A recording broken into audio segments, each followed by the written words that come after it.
En el banco, para depositar el cheque de mi herencia, la cajera lo vio y activó la alarma silenciosa.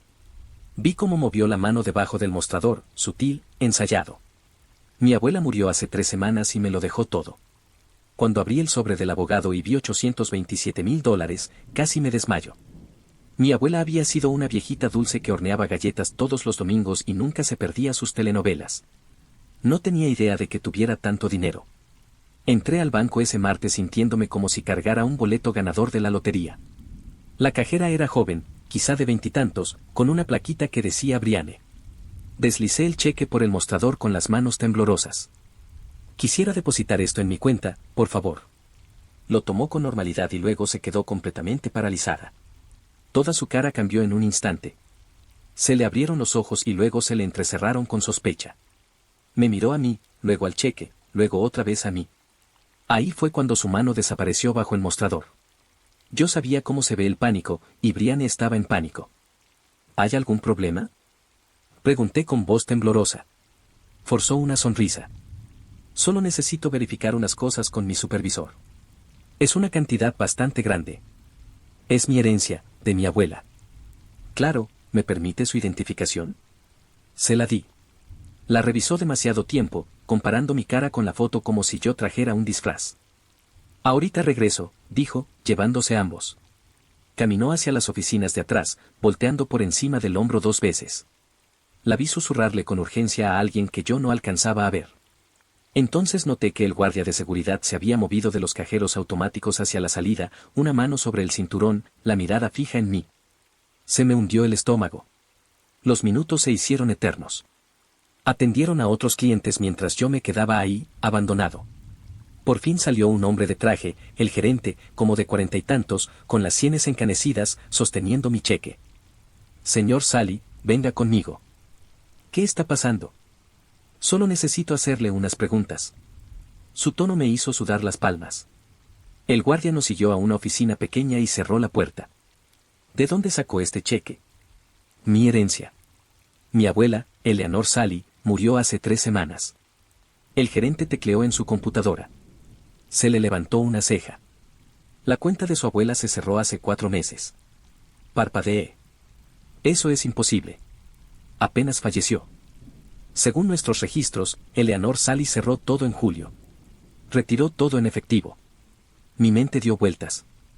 Pero el abogado me dio este cheque la semana pasada. Club Whitmore. El gerente giró la pantalla hacia mí. ¿Esta es su abuela? Miré la foto. Ella, sonriendo con su cardigan morado. Sí. Su voz se suavizó. Señor Sally, Eleanor Sally murió hace 14 meses, no hace 3 semanas. ¿Qué? En agosto del año pasado. Causas naturales. Funeral en Riverside Chapel. No, yo estuve en su funeral.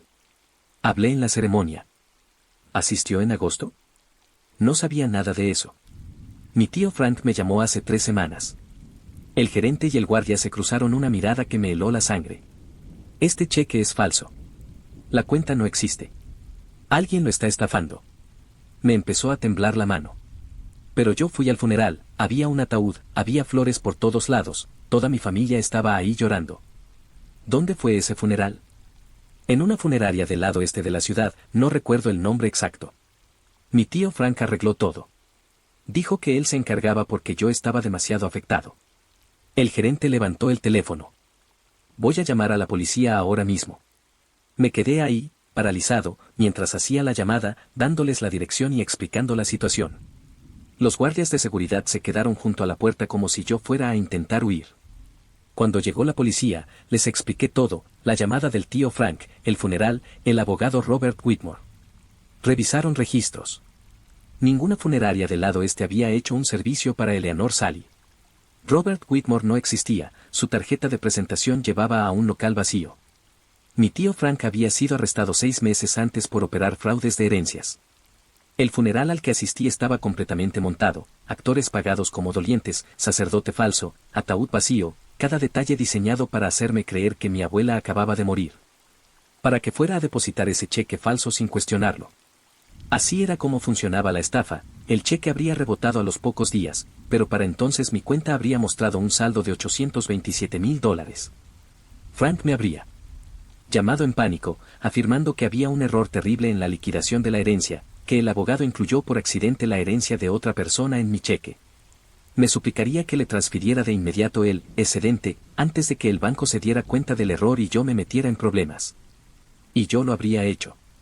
Le habría mandado cientos de miles de dólares de dinero real pensando que estaba corrigiendo un error honesto. Él habría desaparecido con eso y yo me habría quedado debiéndole al banco $827,000 que no tenía. Porque una cajera del banco llamada Brianne activó una alarma silenciosa cuando algo no le cuadró, no perdí todo lo que tenía. Mi verdadera abuela murió hace más de un año, completamente sola. Frank convenció a toda la familia de que yo me había ido al extranjero por trabajo y que no podían localizarme. Ella preguntó por mí en su lecho de muerte. Nunca pude despedirme de ella. El frío de la sala de interrogatorios del banco no se comparaba con el hielo que me recorría las venas. Durante minutos que parecieron siglos, me quedé mirando fijamente la superficie deformica de la mesa, incapaz de procesar la magnitud del engaño. La voz del gerente y los murmullos de los oficiales de policía sonaban lejanos, como si estuviera bajo el agua. ¿Cómo era posible que alguien moldeara una mentira tan elaborada, tan maquiavélica, involucrando a decenas de personas, una capilla falsa, actores y lágrimas de utilería? ¿Solo para convertirme en el chivo expiatorio de un desfalco bancario? El detective Miller, un hombre de rostro ajado, mirada penetrante y una corbata ligeramente desajustada, tomó asiento frente a mí. Puso sobre la mesa una carpeta de manila cargada de documentos y un vaso de plástico con agua que ni siquiera me atreví a tocar. Sally, dijo Miller con un tono que mezclaba la dureza de su profesión con una pizca de compasión humana, necesito que respires y te concentres. Sé que estás en shock. Sé que descubrir que tu abuela murió hace más de 14 meses y que fuiste la pieza clave de una puesta en escena te está destruyendo la cabeza. Pero si no actuamos rápido en este preciso momento, tu tío Frank va a oler que algo salió mal y va a desaparecer antes de que podamos ponerle las manos encima. ¿Desaparecer?, murmuré, alzando la mirada. Mis manos seguían temblando de forma incontrolable. Él me dijo que el abogado Whitmore me entregó el cheque porque era la liquidación final de la herencia. Me dijo que era mi momento de salir adelante. Frank Sally es un depredador metódico, interrumpió el detective, abriendo la carpeta y deslizando una serie de fotografías en blanco y negro. Mira esto.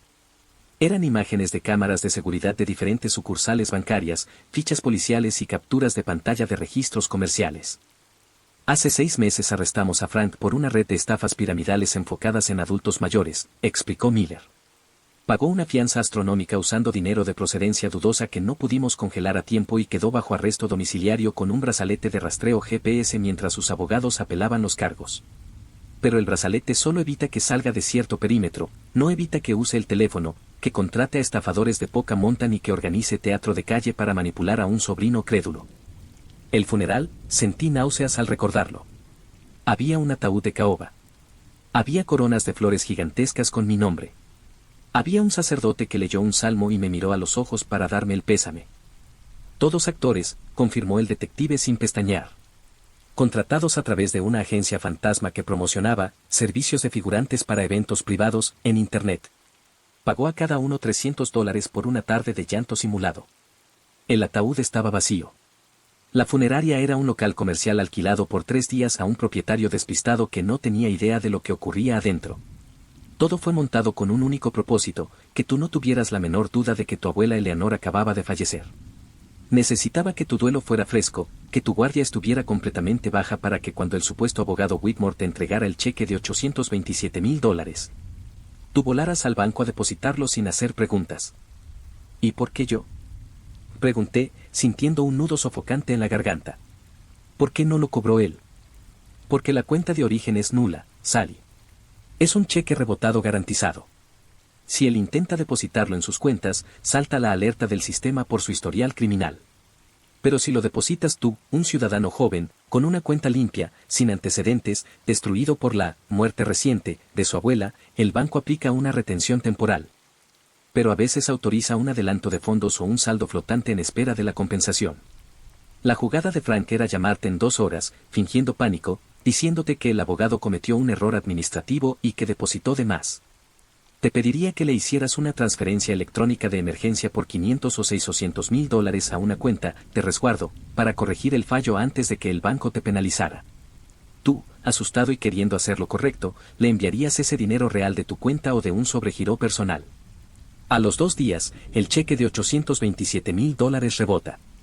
El banco te exige la devolución del dinero que transferiste. Frank desaparece con los $500,000 limpios en efectivo, y tú te quedas enfrentando cargos por fraude bancario federal y una deuda que te arruinaría la vida para siempre. Cerré los ojos.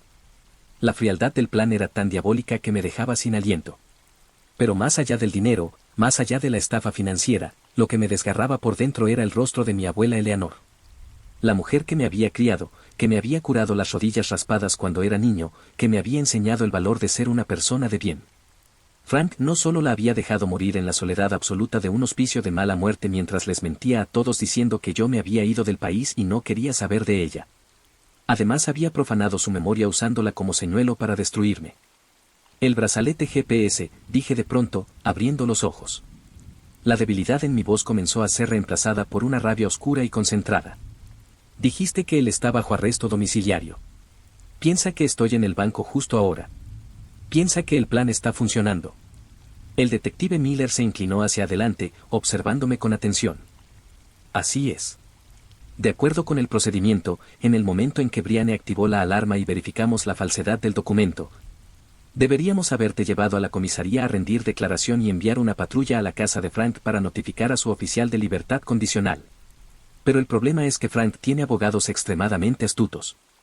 Si solo lo arrestamos por intentar usar un cheque falso a través de un tercero, sus abogados dirán que él no tuvo nada que ver, que el cheque te lo dio un tal Robert Whitmore, a quien nadie puede localizar, y que Frank es inocente de lo que tú lo acusas. Dirán que es tu palabra contra la suya. No si él mismo admite todo en una grabación, dije, apretando los puños sobre la mesa hasta que los nudillos se me pusieron blancos. Él me espera. Quiere escuchar que el cheque ya está en la cuenta para activar la fase de la transferencia. Si voy a su casa, si actúo como el idiota engañado que él cree que soy. Es demasiado peligroso, Sally, intervino el gerente del banco, que había permanecido en un rincón de la oficina. Ese hombre es un criminal desesperado. No me importa, corté con firmeza, mirando directamente al detective Miller. Detective, ese hombre dejó que mi abuela muriera sola. Hizo que toda mi familia me odiara pensando que la abandoné.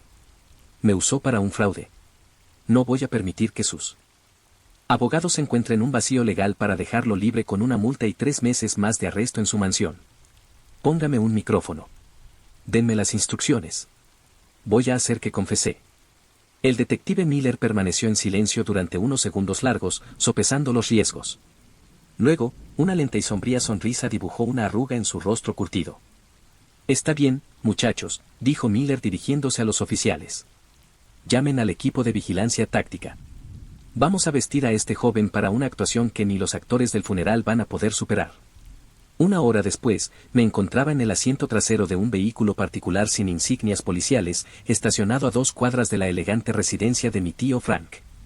Llevaba un transmisor diminuto adherido al esternón, oculto bajo la tela de mi camisa de vestir, y un micrófono secundario disimulado como un botón de mi saco. En el oído llevaba un receptor casi invisible que me conectaba directamente con el auricular de Miller. Recuerda el libreto, Sally, la voz de Miller resonaba suave y encalada en mi oído. Tienes que sonar asustado, pero no acorralado. Dale la iniciativa. Deja que su propia arrogancia lo traicione. Los sociópatas como él no pueden evitar presumir lo listos que son cuando creen que tienen el control total de la situación. Si menciona el dinero de la abuela, los documentos falsificados o el montaje del funeral, tenemos todo lo necesario para hundirlo en una prisión federal sin derecho a fianza. Entendido, murmuré, mirando mi reflejo en el espejo retrovisor. Mis ojos se veían rojos, pero en mi mandíbula no había vacilación. Bajé del auto y caminé hacia la casa de Frank.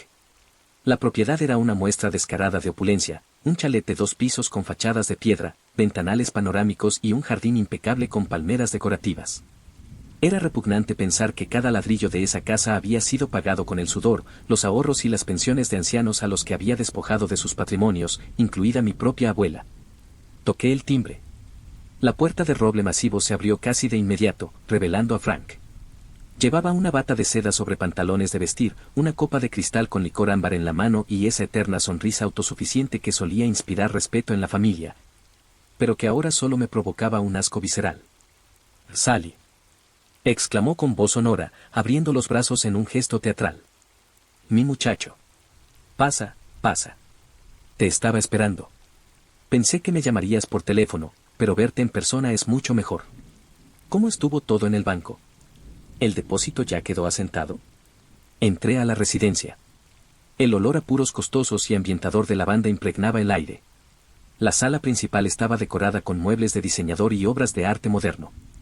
Hubo un problema, tío Frank, dije, bajando la cabeza y dejando que mi voz temblara levemente, tal como habíamos ensayado. Un problema serio. La sonrisa de Frank no desapareció, pero sus ojos, fríos y calculadores, se estrecharon al instante. La calidez simulada se evaporó en una fracción de segundo. ¿Qué tipo de problema?, preguntó, cerrando la puerta con pestillo y tomando un sorbo de su bebida. Dijiste que ibas directo con la cajera. ¿Hiciste el depósito o no? Sí, deslicé el cheque, mentí, fingiendo una respiración agitada. Pero la cajera se le quedó viendo mucho tiempo. Dijo que por ser una cantidad tan grande, $827,000, el sistema marcaba una verificación obligatoria de 48 horas. Y luego me llamó el abogado Whitmore al celular cuando salí a la calle. Frank dio un paso hacia mí. Puedo jurar que vi cómo la vena de su templo comenzaba a latir. ¿Qué te dijo Whitmore? Dijo que cometió un error catastrófico, dije, apretando las manos contra mi estómago como si me doliera de la ansiedad. Dijo que en el cheque de la herencia incluyó por accidente los fondos de una cuenta corporativa que no eran de la abuela. Me dijo que si el banco procesa la compensación completa, la fiscalía va a congelar todas mis cuentas por enriquecimiento ilícito. Me dijo que la única forma de evitar ir a la cárcel es que le transfiera $600,000 inmediatamente a una cuenta de fideicomiso que él me dio, para corregir el balance antes de que cierre el día bancario. Tío, no sé qué hacer. Tengo miedo. Yo no quiero ir a la cárcel. Y ese dinero era para mi futuro. Por un segundo, el silencio en la sala fue absoluto. Luego, para mi profunda repulsión, Frank comenzó a reírse. Fue una carcajada grave, burlona, que resonó en el techo alto de la estancia. Se acercó a una mesa auxiliar, dejó su copa y volvió a mirarme con una condescendencia que me hizo hervir la sangre. «Ay, Sally», dijo sacudiendo la cabeza con falsa piedad. «Eres tan ingenuo, tan igual a tu padre. Un alma pura en un mundo lleno de tiburones. Tranquilízate, muchacho. No vas a ir a la cárcel si haces exactamente lo que yo te diga». «Pero el abogado Whitmore». «Whitmore no existe, Sally», dijo Frank de forma pausada, como si le estuviera explicando una lección básica a un niño pequeño. «El tipo que te entregó ese sobre es un actor que contraté por $500. La tarjeta de presentación que te dio es de una imprenta rápida de la esquina. Y el cheque de $827,000 no vale ni el papel en el que está impreso». Forcé una mirada de desconcierto absoluto, retrocediendo un paso. ¿Qué estás diciendo? ¿De qué hablas? ¿Y la herencia de la abuela Eleanor? La vieja Eleanor no tenía $827,000, imbécil, escupió Frank, perdiendo por completo cualquier rastro de cortesía. La abuela se quedó sin un solo centavo hace 14 meses. Bueno, en realidad, le quedaban unos $300,000 de la venta de la casa de campo, pero yo me encargué de transferir todo eso a mis cuentas en el extranjero antes de que siquiera se enfermara gravemente. Cuando murió en el hospicio, no tenía ni para pagar la sábana con la que la cubrieron. A través de mi auricular, escuché un chasquido sutil. Miller y su equipo estaban grabando cada segundo. Me obligué a mantener la respiración bajo control a pesar de las lágrimas de rabia que amenazaban con salir de mis ojos. ¿Murió en un hospicio?, pregunté con la voz rota, esta vez sin necesidad de fingir. Tío Frank, tú nos dijiste a todos que la abuela estaba en un resort de retiro en la costa. Dijiste que ella no quería ver a nadie porque estaba descansando. A mí me dijiste que ella estaba enojada conmigo porque no fui a visitarla cuando estuve trabajando fuera. Y te lo creíste como el idiota que eres. Se mofó Frank, dando un paseo por la sala mientras gesticulaba con arrogancia. Tuve que invitarte esa historia a ti y al resto de los retrasados de tus tíos para que nadie fuera a buscarla. Si alguien la visitaba, se habrían dado cuenta de que yo tenía el control total de sus finanzas y que la dejé en una institución pública de tercera categoría bajo un nombre falso para no pagar un peso. Ella preguntaba por ti todos los días, ¿sabes? ¿Dónde está mi nieto Sally? ¿Por qué no me llama? Chochó por completo los últimos 3 meses. Tuve que darle una propina a la enfermera de turno para que la mantuviera bien sedada y dejara de dar lata con su telefonito. Murió sola, como un perro, y la arrojamos a una fosa común porque nadie reclamó el cuerpo. El mundo pareció detenerse. Las palabras murió sola, como un perro rebotaron en mi cráneo con la fuerza de un impacto de tren. Sentí que el pecho me quemaba. El deseo primario de abalanzarme sobre él y molerlo a golpes casi vence todo mi entrenamiento, pero la voz de Miller resonó firme en mi oído: mantén la calma, Sally. No lo toques. Necesitamos que hable del cheque. Haz que vincule el fraude financiero. Tragué el hiel que tenía en la garganta y apreté las manos detrás de mi espalda para que no viera cómo temblaban. ¿Y el funeral del martes?, pregunté, forzando una voz temblorosa. Yo estuve ahí, Frank. Vi el ataúd. Vi a la familia llorar. Hablé en la ceremonia. Dios mío, qué gran función fue esa, exclamó Frank, riendo de nuevo mientras se servía más whisky. $4,000 me costó alquilar esa capilla vacía por 3 horas y contratar a 6 desempleados para que hicieran bulto en las bancas y sollozaran cuando tú pasaras. Necesitaba que creyeras que ella acababa de morir 3 semanas atrás. Si creías que el duelo era reciente, no dudarías del origen del cheque. Tu mente estaba demasiado nublada por el dolor como para ponerte a verificar números de cuenta o timbres fiscales. ¿Y qué esperabas que hiciera con el dinero?, insistí, dando un paso más hacia él. ¿Por qué hacerme esto a mí? Porque eres el candidato perfecto, dijo Frank, mirándome fijamente con unos ojos llenos de desprecio. No tienes antecedentes, tu historial crediticio es impecable y la gente del banco te conoce como un muchacho honesto. El plan era sencillo: tu depósito genera un saldo provisional. Antes de que el banco descubra que el cheque es de una cuenta cerrada desde hace un año y rebotado, tú me transferirías $500,000 a la cuenta de mi empresa fantasma bajo el pretexto de devolver el exceso del abogado Whitmore. Cuando el cheque finalmente rebotara en 2 días, el banco te exigiría a ti la devolución de todo el dinero. Tú quedarías endeudado por casi $1 millón, arruinado, probablemente condenado a 10 años de prisión por fraude bancario federal, mientras yo me quitaba este brazalete de mierda. Abordaba un vuelo privado a un país sin extradición y vivía como un rey el resto de mi vida. Me ibas a destruir la vida, dije en un susurro frío. La vida es de los listos, Sally, sentenció Frank, tomando un trago largo de su vaso. Los débiles y los sentimentales, como tú y tu abuela, solo sirven para ser ordeñados. Ahora, déjate de pendejadas. Vas a abrir la aplicación de tu banco en este mismo instante, vas a autorizar el saldo flotante y vas a hacer la transferencia a la cuenta que te voy a dictar. Si no lo haces, le diré a la policía que tú organizaste todo este fraude y que intentaste chantajearme. A ver a quién le creen, a un mocoso muerto de hambre o a un hombre de negocios con los mejores abogados de la ciudad. Me quedé mirándolo durante 3 segundos en absoluto silencio. La furia destructiva que me había dominado momentos antes se transformó en una calma helada, cristalina. Creo que le van a creer a la grabación, tío Frank, dije serenamente. Frank frunció el ceño, confundido. ¿De qué carajos estás hablando? Me desabroché el segundo botón del saco y dejé al descubierto la cápsula metálica del micrófono, junto con el receptor en mi oreja. Gracias por la confesión. La calidad de sonido es excelente. El rostro de Frank pasó del desdén a una palidez cadavérica en cuestión de 1 milisegundo. Su vaso de cristal se resbaló de sus dedos descompuestos, estrellándose contra el suelo de mármol y esparciendo whisky y cristales rotos por todas partes. Tú, maldito perro traidor, rugió Frank, abalanzándose hacia mí con los puños levantados. Antes de que pudiera dar 3 pasos, el ventanal lateral de la sala se hizo pedazos en un estallido ensordecedor de vidrios de seguridad. Policía Federal. Al suelo. Ahora mismo. 4 agentes del Grupo de Operaciones Especiales, vestidos con equipo táctico negro y portando fusiles de asalto, irrumpieron en la residencia. La puerta principal fue derribada de un hachazo y el detective Miller entró a paso firme, seguido por 2 oficiales más.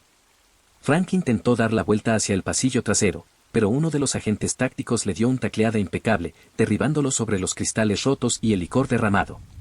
El sonido de su cara impactando contra el suelo y sus gemidos de dolor resonaron por toda la casa.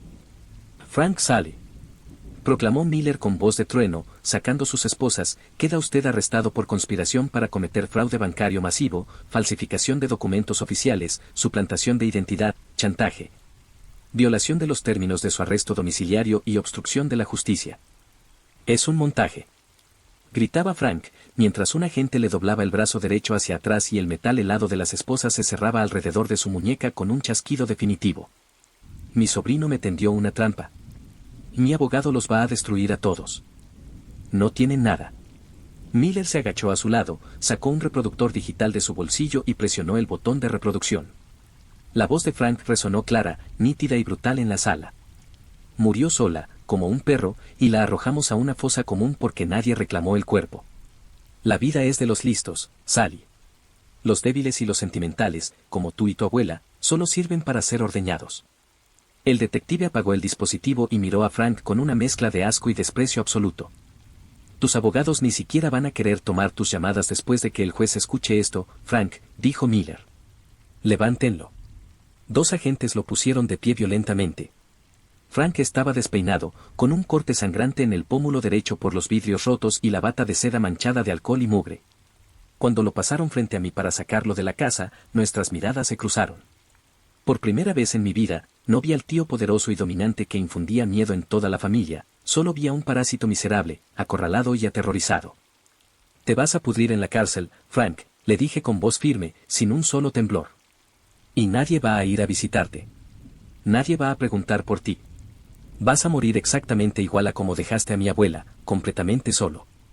Frank intentó escupirme, pero un agente le empujó la cabeza hacia abajo y lo sacó a rastras hacia la patrulla que esperaba en el exterior con las luces rojas y azules centelleando en la penumbra de la tarde. El colapso de Frank no fue un hecho aislado, fue la primera pieza de un efecto dominó devastador que arrasó con la podredumbre que había infectado a mi familia durante años. A las pocas horas del arresto, la Fiscalía Especial contra la Delincuencia Organizada y Fraudes Financieros emitió una serie de órdenes de cateo e inmovilización de bienes. La mansión de Frank, sus vehículos de lujo, sus cuentas bancarias en el país y 3 empresas fachada que utilizaba para el lavado de dinero fueron aseguradas de inmediato. Pero la investigación no se detuvo ahí. El detective Miller, cumpliendo su promesa de llegar hasta el fondo del asunto, analizó las computadoras y los libros contables secretos que Frank guardaba en una caja fuerte oculta detrás de un falso muro en su estudio. Lo que descubrieron ahí fue una red de complicidad familiar tan asquerosa que confirmó mis peores sospechas. Mi tío Carlos, mi tía Beatriz y 2 de mis primos mayores no eran víctimas inocentes del engaño de Frank. Habían sido cómplices compradores. Frank les había estado pagando mesadas mensuales de entre $2,000 y $3,000 a cada uno a cambio de su silencio y colaboración. Ellos sabían perfectamente que la abuela Eleanor había sido ingresada en un hospicio clandestino. Ellos firmaron declaraciones falsas asegurando que mi abuela estaba fuera del país cuando los inspectores sociales intentaron hacer preguntas un año atrás. Y ellos mismos fueron los encargados de difundir el rumor de que yo me había ido a trabajar al extranjero y que había bloqueado a toda la familia porque me avergonzaba de mis orígenes. Todo a cambio de un puñado de billetes sucios despojados del patrimonio de la mujer que les dio la vida. 3 semanas después del arresto de Frank, la policía ejecutó órdenes de aprehensión simultáneas. Recuerdo claramente el día de la primera audiencia preliminar en los tribunales federales. Yo estaba sentado en las bancas reservadas para las víctimas, acompañado por el detective Miller. Al fondo del pasillo, escoltados por oficiales de custodia, entraron el tío Carlos y la tía Beatriz, esposados de pies y manos, vistiendo los uniformes naranjas del Centro de Detención Preventiva. La tía Beatriz, que siempre se había vanagloriado de sus joyas, de sus viajes y de su estatus social frente a mi abuela, venía despeinada, llorando desconsoladamente y mirando al suelo para evitar las cámaras de los periodistas locales que cubrían el escándalo.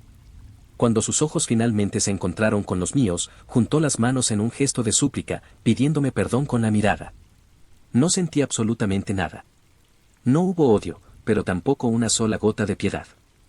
Habían vendido a mi abuela y me habían condenado al aislamiento mientras ella agonizaba llamándome por mi nombre. El tribunal fue implacable. El juez a cargo del caso, un hombre veterano conocido por su mano dura contra el crimen blanco y la explotación de adultos mayores, calificó las acciones de la red criminal como una manifestación grotesca de ruindad humana. El juicio duró menos de 4 meses debido a la abrumadora cantidad de pruebas documentales, grabaciones y testimonios recopilados. El veredicto no dejó espacio para especulaciones. Frank Sally fue condenado a 28 años de prisión en una penitenciaría de máxima seguridad por múltiples cargos de fraude bancario, delincuencia organizada, falsificación de documentos, lavado de dinero y maltrato severo a persona de la tercera edad con consecuencia de muerte. Debido a la gravedad de sus actos y su reincidencia, se le negó cualquier posibilidad de libertad condicional antes de cumplir al menos 80% de la pena. Moriría tras las rejas. El tío Carlos y la tía Beatriz fueron declarados culpables de complicidad en lavado de dinero, encubrimiento y conspiración. Recibieron penas de 9 y 7 años de cárcel, respectivamente. Además, el tribunal ordenó la incautación total de sus bienes personales para restituir los fondos robados a las víctimas de las estafas anteriores de Frank. Beatriz tuvo que entregar su casa y Carlos perdió su negocio de importaciones, quedando en la bancarrota absoluta y enfrentando el repudio público de toda la comunidad. Los primos que participaron en el engaño recibieron penas de libertad asistida con trabajo comunitario obligatorio y antecedentes penales permanentes que destruyeron cualquier posibilidad de ejercer sus carreras profesionales. El karma no dejó un solo cabo suelto. Toda la estructura de avaricia que construyeron sobre el dolor de mi abuela y mi inocencia fue demolida piso por el propio peso de su maldad. Sin embargo, entre las cenizas de esa catástrofe familiar, la verdad y la justicia divina encontraron la forma de florecer de la manera más inesperada. Mientras la fiscalía realizaba el inventario legal de los activos congelados a Frank, un equipo de auditores descubrió una caja de seguridad en el Banco Central a nombre original de mi abuela Eleanor. Una cuenta que Frank no había podido tocar porque requería una clave biométrica y una firma física que mi abuela se negó a proporcionarle hasta el día de su muerte, a pesar de las presiones y las sedaciones. Dentro de esa caja de seguridad no solo se encontraban las escrituras originales de una propiedad comercial de 2 pisos ubicada en el corazón de la zona financiera de la ciudad. Un inmueble que mi abuelo había comprado en los años 70 y cuyo valor se había multiplicado exponencialmente con las décadas, sino también un sobre amarillo con mi nombre escrito con la letra temblorosa, pero inconfundible, de mi abuela Eleanor. El juez de sucesiones me citó a su despacho privado para la apertura formal del sobre. El detective Miller estuvo a mi lado durante todo el proceso. El documento era un testamento hológrafo legítimo, redactado por mi abuela 2 años antes de ser internada en el hospicio, cuando aún conservaba plena lucidez mental, y certificado ante un notario público independiente que Frank no conocía. El juez ajustó sus anteojos y leyó las palabras en voz alta. Yo, Eleanor Sally, en uso de mis plenas facultades mentales, declaro que dejo la totalidad de mis bienes presentes y futuros, incluyendo la propiedad comercial del centro y mis ahorros legítimos, a mi amado nieto, Sally. Él ha sido el único miembro de esta familia que me ha entregado su amor de forma desinteresada, sin buscar mi dinero ni esperar recompensa. A mis hijos Carlos, Beatriz y Frank les dejo únicamente el perdón por las faltas que sé que cometerán, pues su codicia ya es su peor castigo. Le pido a mi nieto que recuerde siempre que el dinero no compra la paz, pero la verdad siempre protege a los inocentes. Al testamento se adjuntaba una carta personal, arrugada y con manchas de lágrimas secas, fechada apenas unos meses antes de su fallecimiento.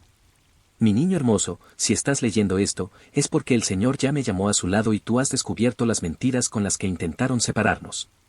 Sé que tu tío Frank te habrá dicho cosas horribles. Sé que te habrán hecho creer que me olvidé de ti. Nunca lo creas. Cada noche, antes de dormir, le pido a Dios que te cuide donde quiera que estés. No guardes rencor en tu corazón. Sal adelante, sé un hombre de bien y usa lo poco o mucho que te dejo para construir una vida de la que te sientas orgulloso. Te amo con todo mi alma, tu abuela Eleanor. Rompí a llorar desconsoladamente en la oficina del juez. No eran lágrimas de dolor ni de rabia, eran lágrimas de una liberación profunda y espiritual. Toda la mentira de Frank, todas las mentiras de mis tíos, el funeral falso, el aislamiento, nada de eso había logrado romper el lazo que me unía a mi abuela. Ella sabía la verdad. Ella siempre supo que yo no la había abandonado. La liquidación legal de los bienes legítimos de mi abuela, sumada a la venta de la propiedad comercial que un grupo desarrollador compró por una cifra récord, me dejó un patrimonio neto, totalmente limpio, transparente y legal, de más de $1.600.000. No era un cheque falso. No era dinero ensangrentado ni el fruto de una estafa. Era la bendición final de la mujer que me dio todo, protegiéndome desde el más allá. 8 meses después de los acontecimientos, la mañana amaneció radiante, con un cielo azul despejado y una brisa cálida que mecía las hojas de los árboles. Me encontraba en el cementerio de Jardines del Recuerdo, en la zona más alta y pacífica de la ciudad. El lugar donde Frank había dejado el cuerpo de mi abuela, aquella fosa común anónima y olvidada en el cementerio municipal, era ahora solo un mal recuerdo. Con la ayuda de la fiscalía y los permisos judiciales correspondientes, logré exhumar sus restos para darle el entierro digno, hermoso y honorable que siempre mereció. Su nueva morada era un mausoleo familiar de mármol blanco, rodeado de rosales y jazmines, justo al lado de la tumba de mi abuelo. A mi lado, vestida con un sencillo traje formal y sosteniendo un ramo de lirios frescos, estaba Brianne, la joven cajera del banco. Después de que todo el caso se resolvió, volví a la sucursal bancaria no para depositar un cheque, sino para buscarla. Le conté toda la historia. Le expliqué cómo esa simple acción suya, el mover la mano debajo del mostrador para presionar la alarma silenciosa porque notó una incoherencia en la mirada de un sospechoso y en el papel del cheque. No solo me había salvado de ir a la cárcel y quedar arruinado de por vida, sino que había sido el catalizador para desmantelar a una banda de criminales y hacerle justicia a mi abuela. La directiva del banco, al enterarse de la enorme red criminal que se desarticuló gracias a la astucia de Briane, la reconoció públicamente con un premio al mérito profesional y una promoción ejecutiva como directora regional de prevención de fraudes. Con el paso de los meses, nuestra amistad creció sobre las bases de una profunda gratitud y un respeto mutuo indescriptible. «Es un lugar hermoso, Sally», dijo Briane con voz suave, colocando las flores suavemente sobre la base de granito de la lápida. En la lápida se leía en letras doradas: Eleanor Sully. Una madre amorosa, una abuela inolvidable. Tu amor y tu verdad vivirán por siempre. Sí, respondí, sintiendo una paz profunda que jamás creí volver a experimentar en la vida. Es exactamente el lugar que ella hubiera elegido. Saqué de mi bolsillo un pequeño plato de porcelana que había traído conmigo. Encima llevaba una galleta de chispas de chocolate, horneada por mí esa misma mañana, siguiendo punto por punto la vieja receta que ella me había dejado anotada en un cuaderno de cocina que encontré entre sus pertenencias recuperadas. Coloqué el plato junto a las flores. Miré hacia el horizonte. Desde la colina se podía contemplar toda la ciudad. Abajo, el mundo continuaba con su ruidosa rutina diaria, pero allí arriba solo había silencio, viento y luz. Pensé en Frank, pudriéndose en una celda gris sin nadie que recordara su nombre. Pensé en mis tíos, arruinados y consumidos por la vergüenza de sus propias acciones. El karma había hecho su trabajo de manera impecable y perfecta, demostrando que la maldad y la codicia siempre terminan por devorarse a sí mismas. Pero sobre todo, pensé en mi abuela Eleanor. Ya no la imaginaba sola en aquella habitación fría de hospicio, la imaginaba libre, sonriente, mirándome desde algún lugar donde las mentiras no existen. Nos vemos después, abuelita, murmuré con una sonrisa serena, tomando la mano de Briane mientras nos dábamos la vuelta para caminar de regreso por el sendero iluminado por el sol. Tu nieto está bien. Y esta vez, nadie nos va a volver a separar.